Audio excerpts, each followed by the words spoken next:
Hello friends, welcome back to my channel aari creatives. So என்னோட third tutorial நம்ம பார்க்க போறோம். So chain stitch எப்படி போடுறது அப்படிங்கிறதுக்கான ஒரு clear explanation வீடியோ போட்டிருந்தேன். ஸோ அது எல்லாத்துக்கும் புரிஞ்சிருக்கும் அப்படின்னு நம்புகிறேன். ஸோ இது வந்து பார்த்தீங்கன்னா ஒரு செயின் ஸ்டிச் நம்ம போட்டுட்டு அதில் எண்டு நாட் நம்ம எப்படி போடணும், ஒரு பர்ஃபெக்டான ஒரு எண்டு நாட் நம்ம எப்படி போடணும் அப்படிங்கிறதுக்கான வீடியோ தான் இது. ஸோ ஃபர்ஸ்ட் வந்து நம்ம பார்த்திங்கன்னா ஒரு ஜரி த்ரெட்டில் தான் நம்ம ஃபர்ஸ்ட் ப்ராக்டிஸ் எப்போதுமே இருக்கணும். ஸோ அதில் நம்ம ஈஸியாக ஹேண்டில் பண்ண நமக்கு ஒவ்வொரு நாட்டு வரும். ஃபர்ஸ்ட் வந்து நம்ம ஜரி த்ரெட்டில் எப்படி போடுறோம் அப்படிங்கிறத நான் வந்து லாஸ்ட் வீடியோவில் போட்டிருந்தேன். அதை பார்க்காதவங்க மறக்காமல் அந்த வீடியோவை செக் பண்ணி பாருங்கள்.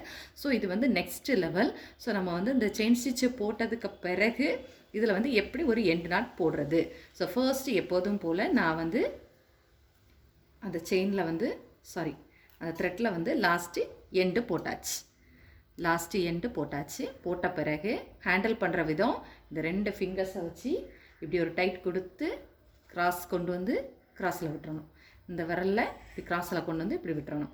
விட்டுட்டு இதை வந்து நம்ம மடியிலையோ இல்லை அடியில் ஒரு பாக்ஸ் வச்சோ நம்ம உள்ளே போட்டுக்கிட்டோம்னா அது அங்கங்கே மூவ் ஆகாமல் இருக்கும். ஸோ நமக்கு வந்து த்ரெட்டை அங்கங்கே போயிடக்கூடாது, சிக்காயிடக்கூடாது, அதுதான் விஷயம். ஸோ நம்ம மடியில் போட்டுக்கிட்டாலும் ஒன்றும் ப்ராப்ளம் கிடையாது. கொஞ்சம் த்ரெட்டை நம்ம நல்லா நீளமாகவே இழுத்து விட்டுக்கிட்டு மடியில் போட்டுக்கலாம். போட்டுட்டு இப்போ இதை வந்து இந்த விரல் வந்து நமக்கு அடியில் போயிட்டு ஸோ ஃபர்ஸ்ட் நமக்கு இந்த துளிப் அப்படிங்கிற இந்த நேம் வந்து நம்மளை பார்த்து இருக்கணும். அந்த ஒரு ஹூக் மாதிரி இருக்கும் பார்த்தீங்களா, அது நம்மளை பேஸ் பண்ணி இருக்கணும். பார்த்துட்டு உள்ள ஆழமாக விட்டுட்டு நூலை வெளியே எடுக்கணும். நூலை வெளியே எடுத்துட்டு எப்போதுமே நீங்கள் செயின் ஸ்டிச்சாக இருக்கட்டும், இல்லை ஒரு பீடு லோட் பண்ணுறதா இருக்கட்டும், இல்லை எவ்ரிதிங் என்ன நம்ம பண்ணுறதா இருந்தாலும் ஒரு பேக் ஸ்டிச் அவசியம். அது ரொம்ப முக்கியம். அதை எப்போதுமே ஸ்டார்டிங்லேருந்தே பழகிருங்க. அப்போ தான் நமக்கு அது வந்து மறக்கவே செய்யாது. ஸோ ஒரு பேக் ஸ்டிச்சு போட்டு வெளியே எடுக்கணும். எடுத்த பிறகு செயின் ஸ்டார்டிங்கில் நீங்கள் போடும்போது கண்டிப்பாக பெருசாக தான் வரும், இன்னும் ப்ராப்ளம் இல்லை. இந்த மாதிரி செயின் ஸ்டிச் நம்ம போட்டு பழகிருப்பீங்க. இந்த மாதிரி ஒரு லைன் வரைஞ்சி ப்ராக்டிஸ் பண்ணுங்கள். ஃபஸ்ட்டு ஸ்டார்டிங்கில் இந்த மாதிரி செயின் போட்டுக்கிட்டே வரணும். போட்டுக்கிட்டே வந்த பிறகு இப்போ நான் இந்த இடத்துல ஃபினிஷ் பண்ணுறேன். இந்த இடத்துல எனக்கு இப்போ எண்டு போடணும்னா என்ன பண்ண போகிறோன்னா, இந்த லாஸ்ட்டு செயின் நம்ம இப்போ போட்டிருக்கோமா, போட்டுட்டு இறக்கிட்டு செயினை வெளியே மேலே நல்லா தூக்கிக்குங்க. சரியா? தூக்கிட்டு அந்த செயினுக்கு இப்போ அந்த செயின் மேலே தூக்கியிருக்கோமா, அதுக்கு உள்ள நீடில் விடுங்க. அதுக்கு பக்கத்தில் நீடில் விட்டுட்டு மறுபடியும் எப்போதும் போல் கீழே ரிங்கை சுற்றி ஒரு லூப்பு வெளியே வரும். அந்த லூப்பை வெளியே இழுத்தீங்கன்னா நம்ம முதல்ல இழுத்தோம்ல ஒரு செயின் ஒரு லூப்பு, அது வந்து கீழே இறங்கின பிறகு அந்த செகண்ட் எடுத்த லூப் வழியாட்டு செயின் அந்த நீடில் வச்சுக்கிட்டு அந்த ஹூக்கு வந்து முதல்ல எடுத்த அந்த செயினை அந்த லூப்பை மெதுவாக இழுக்கணும். நீங்கள் அதில் ஹோல் மட்டும் பண்ணிக்கோங்க. ஹோல் பண்ணிக்கிட்டு கீழே இருக்கக்கூடிய த்ரெட்டை நீங்கள் கீழே இழுத்தீங்கன்னா இங்கே லாக் ஆயிரும்.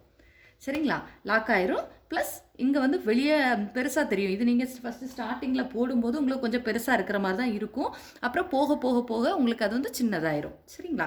ஸோ ப்ராக்டிஸ் ஃபஸ்ட்டு இது எனக்கு கீழே அத்துடுச்சு. நான் மறுபடி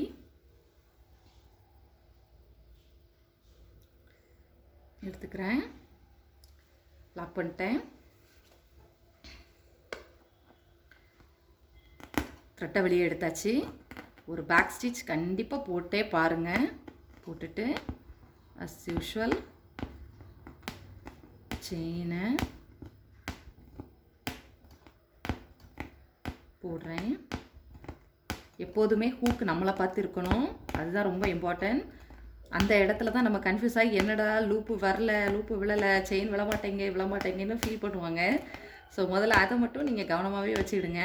இப்போ அந்த இடத்துல முதல்ல போட்ட லூப்பை மேலே இழுத்து விட்டுக்கோங்க. அது வழியாட்டு நீடில் பக்கத்தில் கிட்ட இறக்குங்க. மறுபடியும் ஒரு லூப் எடுத்து வெளியே லூப்பை கொண்டு வாரீங்க.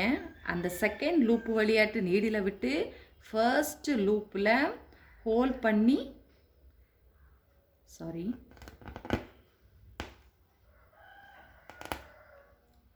செகண்ட் லூப் ஃபர்ஸ்ட் லூப் வழியாக ஹோல்ட் பண்ணி கீழே இழுத்தீங்கன்னா இங்கே உள்ளது டைட்டாகிடும். நீங்கள் ஜஸ்ட்டு ஹோல் மட்டும்தான் பண்ணணும். அதை நீங்கள் வேறு எதுவும் செய்ய தேவையில்லை.